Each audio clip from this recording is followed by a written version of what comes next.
Hello you all, welcome to our channel skill book. आज हम अपनी उस सीरीज को कंटिन्यू करते हुए आगे क्वेश्चन डिस्कस करने की कोशिश करेंगे। 78 क्वेश्चंस तक हमने कर लिए थे, जहाँ तक की इंफॉर्मेशन है। आगे से हम स्टार्ट करते हैं। तो क्वेश्चन नंबर 71 कह रहा है what is the formula of speed. एक चैप्टर था ना आपका स्पीड एंड वेलोसिटी करके, तो वहां पे पूछा कि स्पीड का फॉर्मूला क्या होता है। स्पीड का फॉर्मूला है डिस्टेंस अपॉन टाइम। कि डिस्टेंस मतलब कितनी दूरी आप कितने समय में तय करते हो, वही आपकी स्पीड है। एक होता है डिस्टेंस और एक होता है डिस्प्लेसमेंट। दोनों में थोड़ा सा अंतर होता है। एक डायरेक्शन के साथ साथ बदलता रहता है और एक डायरेक्शन के साथ साथ नहीं बदलता। जो डिस्टेंस है वो डायरेक्शन के साथ साथ नहीं बदलता और जो डिस्प्लेसमेंट है वो डायरेक्शन के साथ साथ बदलता रहता है। फॉर एग्जाम्पल, अगर मैंने यहाँ ए से शुरू किया और फिर मैं यहाँ बी पे चला गया, फिर सी पे और मैं डी पे, तो डिस्प्लेसमेंट क्या हो जाएगा, मैंने जहां से शुरू किया और जहां मैंने खत्म किया, इन दोनों के बीच का सबसे छोटी दूरी हम सीधी लाइन से बना पाएंगे ना, इसलिए सीधी लाइन से बनाया। मतलब ए डी जो चीज है, A D is the displacement, the shortest distance between initial and final point.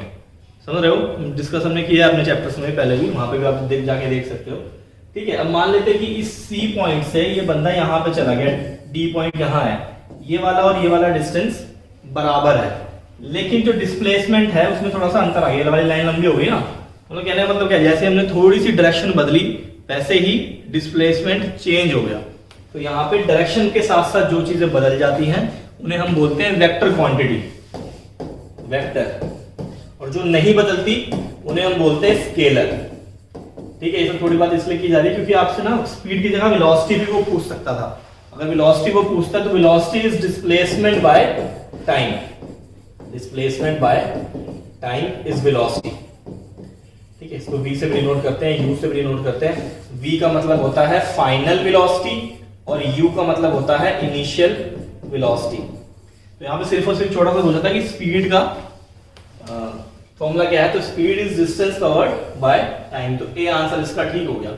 ठीक है, what is the unit of speed. Speed की अब यूनिट क्या है। यहाँ पे हमने बात करी थी कि डिस्टेंस बाय टाइम है, तो डिस्टेंस किसमें नापते हो आप, मीटर में। तो डिस्टेंस हो गया मीटर में, और टाइम किसमें नापते हो आप, सेकंड्स में। तो मीटर पर सेकंड हो गई यूनिट स्पीड की। ठीक है, इसको कुछ लोग बोल सकते हैं किलोमीटर पर आवर भी बोल सकते हैं। ठीक है, लेकिन जो एसआई यूनिट्स होती है ना, एसआई यूनिट्स, एसआई में हम डिस्टेंस या लेंथ को हम मीटर में ही कैलकुलेट करते हैं, इसलिए यहाँ पे मीटर, और टाइम को हम कैलकुलेट करते हैं always in seconds, in SI units, international standards के बेसिस पे। ठीक है, बाकी घंटे में भी नापते हैं, मिनट्स में भी नापते हैं, नहीं ऐसी कोई बात नहीं है, पर एसआई में सेकंड्स का यूज करते हैं, इसलिए मीटर पर सेकंड इसकी यूनिट हो गई। आगे बढ़ते हैं। 81 क्या कह रहा है, what is the formula of velocity. अभी बात हुई थी डिस्प्लेसमेंट बाय टाइम, इसलिए बता दिया था उस समय। ठीक है, आगे बढ़ते हैं। 81 के बाद 82, what is the unit of velocity. Unit of velocity पूछ रहा है यहाँ से अब आपसे। ये क्या है, डिस्प्लेसमेंट बाय टाइम। अभी हमने बात करी थी कि सबसे छोटी दूरी, shortest distance between initial and final point, वही वेलोसिटी डिस्प्लेसमेंट होता है। तो क्या ये भी तो डिस्टेंस ही है ना एक तरीके का, शॉर्टेस्ट है, लेकिन तो इसको भी मीटर में नापेंगे और टाइम हमेशा सेकंड में, तो मीटर पर सेकंड इसकी भी यूनिट होगी। मतलब दोनों की यूनिट में कोई अंतर नहीं है, स्पीड एंड वेलोसिटी दोनों की यूनिट सेम है। आगे ठीक है, what is called if a body possesses only magnitude और साइज अलोन। यहाँ पे देखो क्या कह रहा है कि अगर उसके पास सिर्फ और सिर्फ मैग्नीट्यूड हो या साइज, मैग्नीट्यूड मतलब समझते हैं ना, मैग्नीट्यूड मतलब क्या, कोई ना कोई उसका अमाउंट, अमाउंट मतलब क्या, नंबर ले लो इसको, कोई नंबर। जैसे कि मैं कह रहा हूं कि मैं हूं 100 किलो का, ठीक है, मैं हूं 100 किलो का, मान लेते हैं, ऐसे असली में भी अच्छा है। ठीक है, मान लेते हैं कि मैं 100 किलो का हूं। तो यहाँ पे 100 जो है ना वो क्या है, मैग्नीट्यूड। ठीक है, बात थोड़ी बहुत समझ आ रही है। अगर इसके साथ साथ बोलूं कि मैं 100 किलो का धरती पे हूं और 80 किलो का चांद पे हूं, तो मैंने इसमें क्या जोड़ दिया, अपने मास के साथ साथ अपनी डायरेक्शन भी जोड़ दी। अब मैं डायरेक्शन के साथ बता रहा हूं अपना मास, तो वो चीज वेक्टर क्वांटिटी के अंदर आएगी।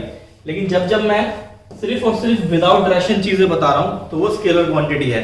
उसके अंदर दो चीजें हैं, एक चीज है वो क्या है, मैग्नीट्यूड, मतलब कितना नंबर है। मान लेते हैं किसी ने किसी के ऊपर 5 न्यूटन का फोर्स लगा दिया, धकेल दिया उसे। ठीक है, तो 5 जो है वो है मैग्नीट्यूड। मान लेते हैं उसने फिर पलटवार करके 15 न्यूटन का लगा दिया। तो 15 क्या है? मैग्नीट्यूड। मैग्नीट्यूड मतलब समझ आ रहा है, कोई नंबर कितना अमाउंट है उसका, क्या क्वांटिटी है उसकी, वो मैग्नीट्यूड कहलाएगा। यहाँ पे क्या कह रहा है कि जिसके पास सिर्फ और सिर्फ मैग्नीट्यूड हो या साइज हो उसका, तो उस चीज को क्या बोलते हैं? उसको हम बोलते हैं स्केलर। अभी बात हुई थी।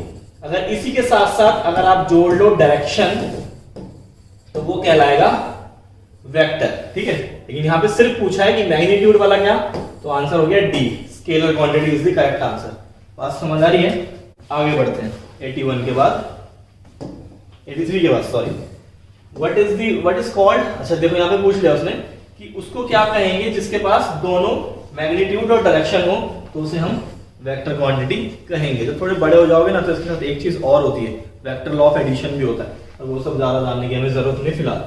आगे हम बढ़ते हैं। What is the rate of change और डिस्प्लेसमेंट ऑफ अ बॉडी। देखो अब यहाँ पे शब्द का मतलब समझने की कोशिश करते हैं। जब भी आपके पास ये वर्ड है ना, rate of change of, rate मतलब क्या है कि कोई चीज अगर टाइम के साथ साथ बदल रही है, कोई चीज अगर टाइम के साथ साथ बदल रही है, तो उसके लिए हम वर्ड क्या यूज करेंगे? रेट। मान लेते हैं कि डिस्टेंस टाइम के साथ साथ बदल रहा है, तो इसे क्या बोल सकते हो? Rate of change of distance. मान लेते हैं कि डिस्प्लेसमेंट टाइम के साथ साथ बदल रहा है, तो इस चीज को क्या बोलोगे? Rate of change of displacement. मान लेते हैं कि वेलोसिटी टाइम के साथ साथ बदल रही है, तो क्या बोलेंगे उसे? Rate of change of velocity. Rate वहां वर्ड आएगा जहां जहां पे चीजें टाइम के साथ बदल रही है। इसके साथ एक और चीज होती है, देखो लिख लो, ग्रेडियंट होती है। जब कोई चीज डिस्टेंस के साथ साथ, लेंथ के साथ साथ बदल रही है, तो उसके लिए हम ग्रेडियंट वर्ड यूज करते हैं। तो ज्यादा कंसर्न की बात नहीं है। अब यहाँ पे क्या पूछ रहा है? Rate of change of displacement of a body, मतलब डिस्प्लेसमेंट किसके साथ साथ? टाइम के साथ साथ जो बदल रहा है। तो डिस्प्लेसमेंट बाय टाइम वो क्या होता है? वो वेलोसिटी होती है। आंसर ढूंढो, वेलोसिटी है ये रहा, आंसर डी हो गया वेलोसिटी। तो बात समझ आ रही है? आगे बढ़ते हैं। ठीक है, what is called if a body does not change its position with respect to surrounding. कहने का मतलब दो चीजें, देखो एक होता है सिस्टम, एक होता है सराउंडिंग। जिसकी हम बात कर रहे होते हैं, जो हमारा टॉपिक है, जो कंसर्न है, उसे हम बोलते हैं सिस्टम। बाकी सारी की सारी चीजें हो जाती है सराउंडिंग। जैसे अगर मैं इस बोर्ड के बारे में बात करूं, तो ये बोर्ड इसका सिस्टम है। बाकी सारी की सारी चीजें इंक्लूडिंग मी, मैं भी इसके रिस्पेक्ट में, इसके संदर्भ में एक सराउंडिंग की तरह एक्ट करूंगा। अगर आप मेरे बारे में बात कर रहे हो, तो यहाँ पे जितनी भी सारी चीजें प्रेजेंट है, वो सारी सराउंडिंग होगी। सिस्टम और सराउंडिंग से ही मिलकर एक यूनिवर्स का गठन होता है, यूनिवर्स बनता है। ठीक है, आगे बढ़ते हैं। यहाँ पे क्या कह रहा है कि अगर कोई बॉडी अपनी पोजीशन नहीं बदल रही है सराउंडिंग के रिस्पेक्ट में, तो उसे क्या बोलेंगे? वो पड़ी हुई है, रेस्ट पे है मतलब, तो उसे क्या बोलेंगे? Body is at rest. ठीक है, देखो कभी भी ना डिपेंड करता है कि रेस्ट होगा या मोशन होगा, कि हम उसे देख कहां से रहे हैं। ठीक है, जैसे ट्रेन वाला एग्जांपल है। ट्रेन में अगर दोनों लोग बैठे हैं आमने सामने और ट्रेन चल रही है, तो दोनों एक दूसरे के रिस्पेक्ट में शांत बैठे हैं ना, रेस्ट पे बैठे हैं, कोई मोशन उन दोनों के बीच में नहीं हो रहा है। पर अगर ट्रेन चलती हुई मैं बाहर से देखूंगा कि दोनों के दोनों आदमी मुझे चलते हुए दिख रहे हैं। ठीक है, तो यहाँ पे क्या है कि देखने वाले पे डिपेंड करता है कि कौन चल रहा है और कौन रुक रहा है। थोड़ी डीप बात है ऐसे। ठीक है, आगे बढ़ते हैं 86। आप उसे देख किस संदर्भ में रहे हो, है ना। 87 की बात करते हैं। 87 क्या कह रहा है? इफ अ बॉडी चेंजेस, कह रहा है अगर बॉडी अपनी पोजीशन बदलने लगे तो क्या चल रहा है भाई? Body is in motion. Correct है। स्पीड वेलोसिटी के बारे में आपको पता है। आगे बढ़ते हैं 88 के बारे में। What is the velocity of an body travels a distance of this is, अच्छा ठीक है, बहुत आसान है। क्या कह रहा है? वेलोसिटी बता दो अगर वो इतना डिस्टेंस ट्रैवल कर रहा है इतने सेकंड में, तो क्या करना है? 21 बाय कितना है? नहीं 21 तो सेकंड है, 168 ये हमारा डिस्टेंस हो गया बाय टाइम। टाइम है 21 सेकंड। दोनों को डिवाइड करेंगे तो हमारा आंसर निकल के आ जाएगा। ठीक है, इसकी यूनिट क्या होगी? Metre per second. ध्यान रखना, सब में मीटर पर सेकंड दे रखी है, तो इस चीज का आपको काफी ध्यान रखना पड़ेगा। What is the speed of a train of 80 meter long when passes through a railway station platform of 120 meters length in 20 seconds। देखो यहाँ पे क्वेश्चन थोड़ा सा अलग है। क्या कह रहा है कि उस ट्रेन की लेंथ क्या है? ट्रेन होती है ना, ये थोड़ी बस सी लग रही है पर ट्रेन है, मान लेते हैं, तो नाम है ट्रेन, है ना। अब क्या कह रहा है? इस ट्रेन की क्या लेंथ होगी अगर वो एक रेलवे स्टेशन का जो प्लेटफॉर्म है वो 120 मीटर का प्लेटफॉर्म है। ये प्लेटफॉर्म है, प्लेटफॉर्म। तो 20 सेकंड में वो ट्रैवल कर लेते, मतलब यहां से यहां जाने में इन भाई साहब को 20 सेकंड लगते हैं। ठीक है, यहां से देखो अब हम कब मानेंगे कि प्लेटफॉर्म से ट्रेन छूट चुकी है, जब इसका ये वाला एंड और ये वाला एंड ये दोनों बाहर हो जाए प्लेटफॉर्म से, मतलब यही सेम चीज चल के यहां आ जाए। ठीक है, मतलब ट्रेन को टोटल डिस्टेंस कितना ट्रैवल करना है, एक तो 120 और ये अपना खुद की लेंथ, इसकी खुद की लेंथ कितनी है, इसकी खुद की लेंथ है 80, यानी कि 80 और 120, मतलब टोटल डिस्टेंस जो ट्रेन को ट्रैवल करना है इंक्लूडिंग इट्स लेंथ, उसकी खुद की लेंथ, वो टोटल मिला कितना हो जाएगा 200। ठीक है, मतलब इसको 200 मीटर अगर चलना है तो जाके ये पार कर जाएगा। तो ये 200 हो गया और टाइम कितना ले रहा है 20। ठीक है, तो इसको हम डिवाइड कर लेंगे और हमारा आंसर निकल के आ जाएगा, जो कि मुझे यहां नहीं दिख रहा है। द रीजन इज आंसर है हमारे किलोमीटर पर आवर में, आंसर है हमारे किलोमीटर पर आवर में, और ये सारी चीजें हमें दे रखी है मीटर और सेकंड में। मतलब क्या करना पड़ेगा हमें, किलोमीटर पर आवर को मीटर पर सेकंड में कन्वर्ट करना पड़ेगा। ये हम पहली वाली वीडियोस में सीख चुके हैं कि कैसे मीटर पर सेकंड को किलोमीटर पर आवर में कन्वर्ट करते हैं। तो आंसर हमारा यहां से 10 के आसपास आ रहा है, 10 मीटर पर सेकंड। अब इसको आपको कन्वर्ट करना है किलोमीटर पर आवर में, मैं ये करके नहीं बताऊंगा क्योंकि पिछले लेक्चर में हमने कर लिया है। आगे बढ़ते हैं, क्वेश्चन नंबर 81। हाँ, what is the formula of acceleration. Acceleration का फार्मूला क्या है, यहाँ पे बोला अपने आप ही लिख लो। ठीक है, ऐसा होगा नहीं, ऐसे पेपर में होता है तो you can ask your invigilator और the technical present there. Okay, क्या है what is the formula of acceleration. Acceleration क्या होता है, चेंज इन वेलोसिटी। ठीक है, rate of change in velocity या चेंज ऑफ वेलोसिटी, जो भी अंग्रेजी बन रही है, अंग्रेजी पेपर नहीं हो रहा। ठीक है, rate of change of velocity मतलब वेलोसिटी कैसे कैसे बदल रही है। मान लेते हैं वो 20 मीटर पर सेकंड की रफ्तार से गाड़ी चल रही थी, चलते चलते 40 हो गई, तो बदली कैसे निकालेंगे, 40 माइनस 20, कितना है तो चेंज आया, मतलब क्या 20 का चेंज आया। ठीक है, तो ये कैसे क्या, देखो इसको क्या बोलेंगे, ये क्या है final velocity v minus u, ये क्या थी इनिशियल वेलोसिटी। फाइनल वेलोसिटी को डिनोट करते हैं v से, इनिशियल को u से, और यहाँ पे हमने बात कर ली है रेट, तो नीचे टाइम जरूर आएगा। तो ये क्या हो गया, ये हो गया हमारा एक्सेलरेशन। एक्सेलरेशन ये होता है, acceleration is rate of change of velocity. तो फॉर्मूला बन गया a equals to v minus u by T. इस सीजन एक फॉर्मूला और बन के आता है, अगर देखो तुमने कुछ लॉस पढ़े होंगे ना मोशन के, नहीं भी पढ़े तो 3 इक्वेशन ऑफ मोशन पढ़ी होगी, वो यहां से आ रही है। देखो इस t को मल्टीप्लाई कर लेंगे at और यहां हो जाएगा v माइनस u, और इसको यहां जाके प्लस कर लेंगे तो क्या हो जाएगा at plus u equals to v, यानी कि v equals to u plus at। इसको थोड़ा ऐसे लिख दिया हमने, बस इसको यहां लिख दिया, इसको यहां लिख दिया। तो v equals to u plus at एक फर्स्ट इक्वेशन ऑफ मोशन होती थी, साथ और भी होती है, हम लिख लेंगे यहीं पे, आगे शायद काम आ जाए, जहां तक मुझे लग रहा है। s equals to ut plus half at square. यहाँ पे s जो होता है वो डिस्टेंस या फिर डिस्प्लेसमेंट होता है, ये स्पीड नहीं होती है, तो आप थोड़ा सा इस बात को ध्यान रखना। s का मतलब है डिस्टेंस या फिर displacement. u is initial velocity, ये है प्लस, ये है a is acceleration and t is time. Correct है, तो ये सेकंड इक्वेशन ऑफ मोशन होगी। तीसरी क्या है, v square minus u square equals to 2a। ऐसे में v पता है आपको, u पता है आपको, और a भी पता है आपको, और s हमने बता दिया, इस डिस्टेंस एंड डिस्प्लेसमेंट होता है। आगे बढ़ते हैं, आगे क्या कह रहा है, एक्सेलरेशन का फॉर्मूला यहाँ पे, अच्छा वो दे रखे ऑप्शन, तो कोई बात नहीं यार, इनकी गलती नहीं है, ऐसे इनकी है। What is the unit of acceleration. देखो यहाँ पे पूछ रहा है आपसे कि एक्सेलरेशन की यूनिट क्या होगी। फॉर्मूला लिखा होता लिखे रहते तो बढ़िया रहता। a equals to v minus u by T. इसको किस में नापेंगे, metre per second minus metre per second, मतलब क्या रहेगा, मीटर पर सेकेंड ही रहेगा। वेलोसिटी का चेंज ही तो है, मतलब किसी को 100 रुपए दिए और 80 का सामान खरीदा, तो 20 रुपए ही तो रहेंगे ना, रुपए रहेंगे ना, तो रुपए मतलब क्या, मीटर पर सेकेंड रहेगी ना यूनिट उसकी, और टाइम क्या है यहाँ पे s में। ठीक है, अब इसको कैसे सॉल्व करते हैं, दोनों एक जैसे हैं, ये अकेला है, नीचे 1 लगा दिया, ये इससे मल्टीप्लाई, ये इससे multiply, m metre per second square. Metre per second square जो हमारी हो गई एक्सेलरेशन की यूनिट है। यहाँ पे नहीं पे, ये नहीं है, ये है मीटर पर सेकंड स्क्वायर। आगे बढ़ते हैं 91 के बाद 92।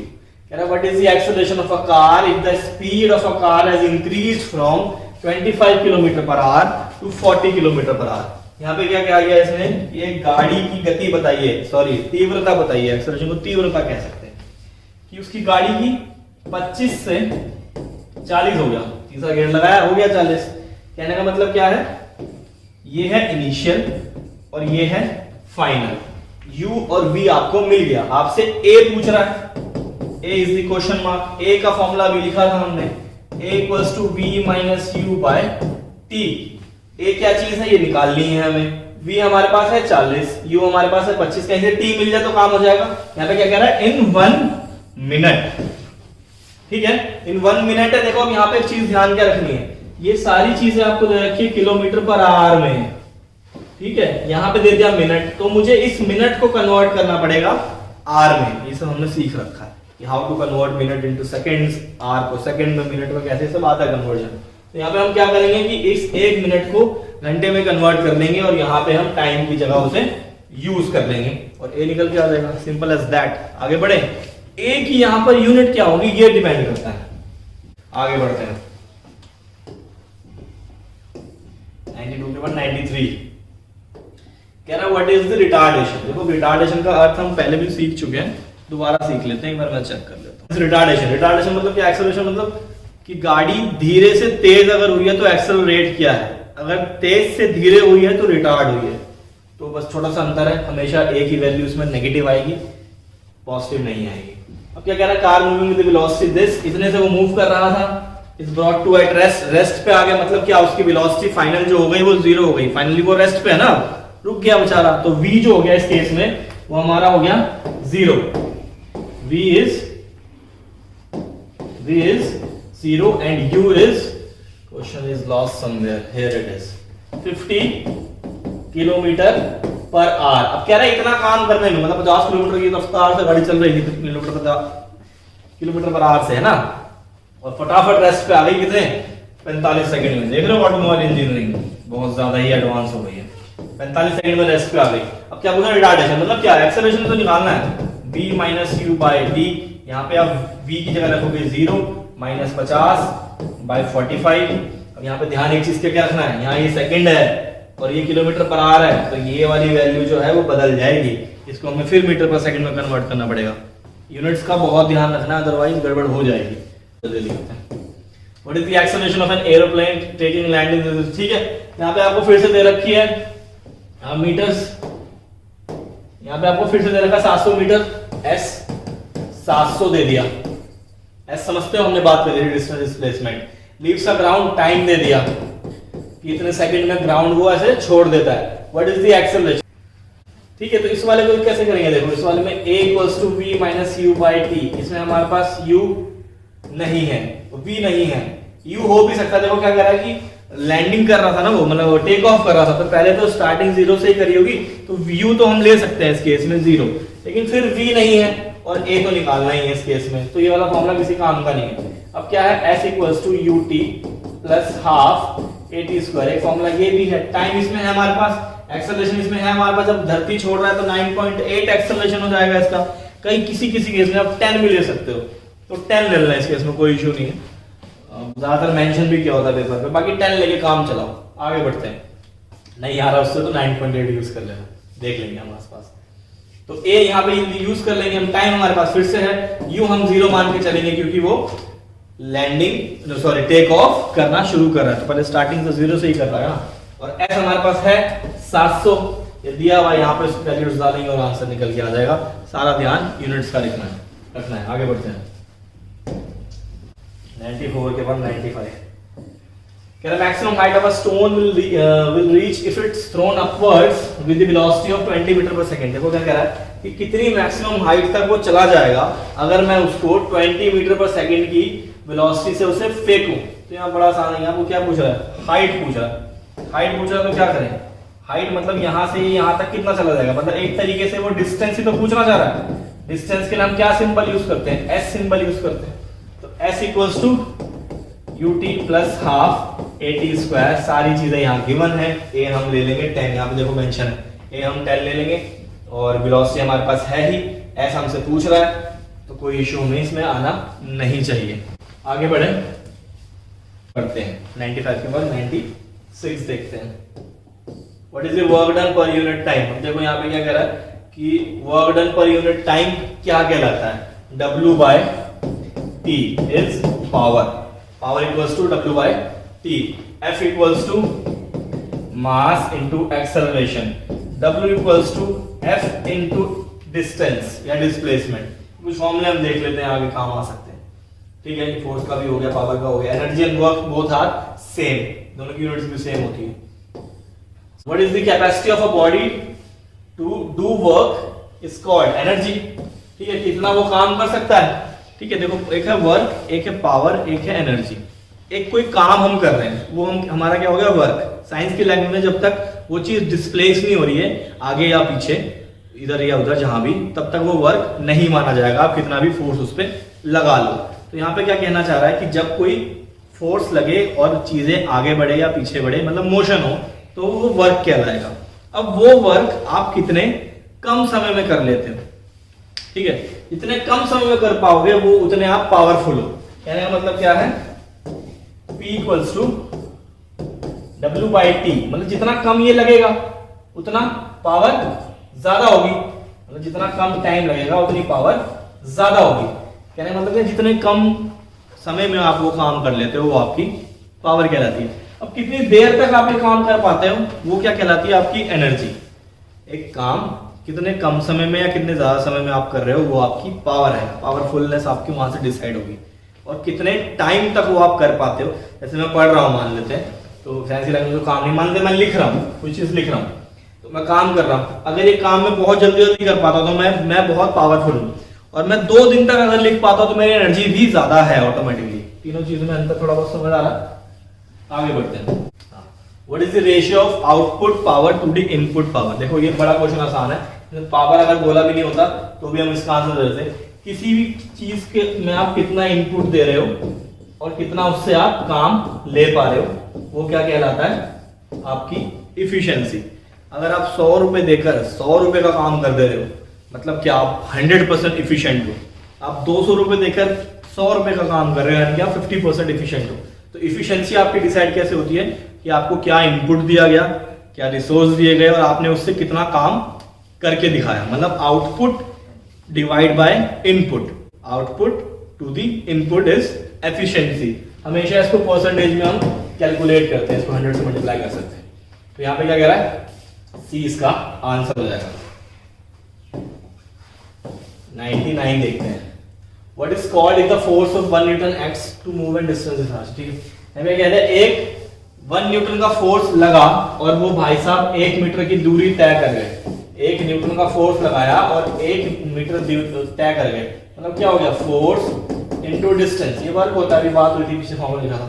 ठीक है, वर्क को किसमें नाप सकते हैं हम, जूल में। तो 1 जूल इसका आंसर हो जाएगा।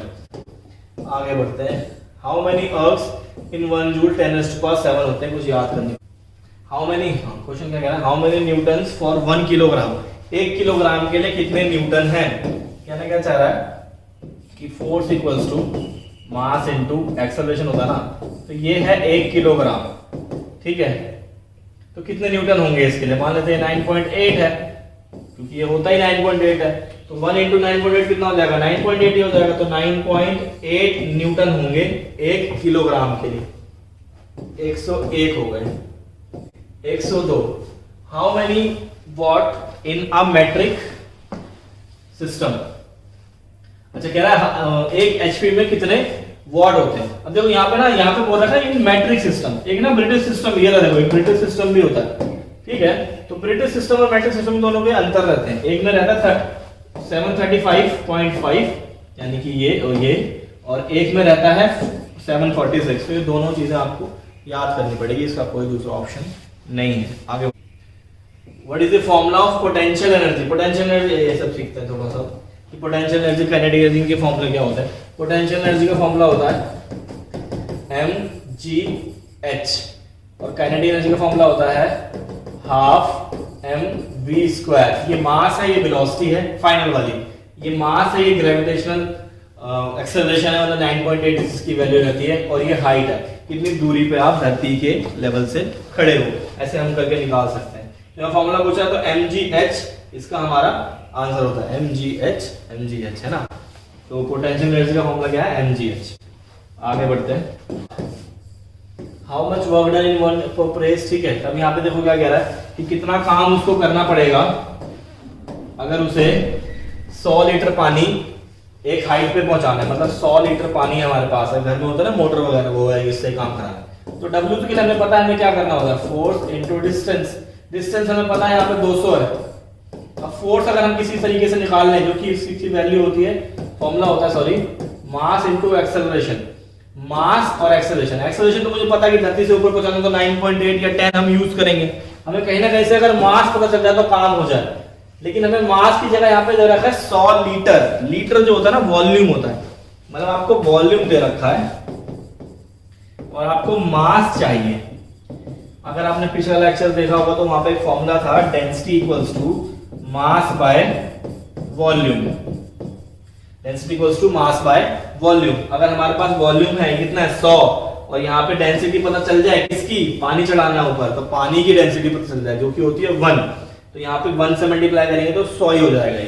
तो 100 किलो का पानी हमें ऊपर चढ़ाना है, ग्राम का, ठीक है। तो यहाँ पे हम निकाले वो 100 किलोग्राम का, ठीक है। तो वो 100 हो जाएगा, यहाँ से हम यूज कर लेंगे इसको एज 100 किलोग्राम और निकाल लेंगे इसकी वैल्यू। और क्वेश्चन देख लेते हैं, what is the work done if the force of 250 Newton acting on a body moves the body distance इतना, ठीक है। पता है यहाँ पे क्या दे दिया, फोर्स दे दिया आपको, F मेंशन है और डिस्टेंस इतना मूव कर रहा है 15, मतलब 15 इंटू 250 अगर हम कर देंगे तो हमारा आंसर निकल के आ जाएगा, इसमें कोई बड़ी बात नहीं, ठीक है। तो आज के लिए इतना ही, आगे से हम इसके, तो आज के लिए इतना ही, आगे इसके क्वेश्चन फिर से कंटिन्यू करेंगे। Thank you for watching and do support us on various social media handles. Thank you.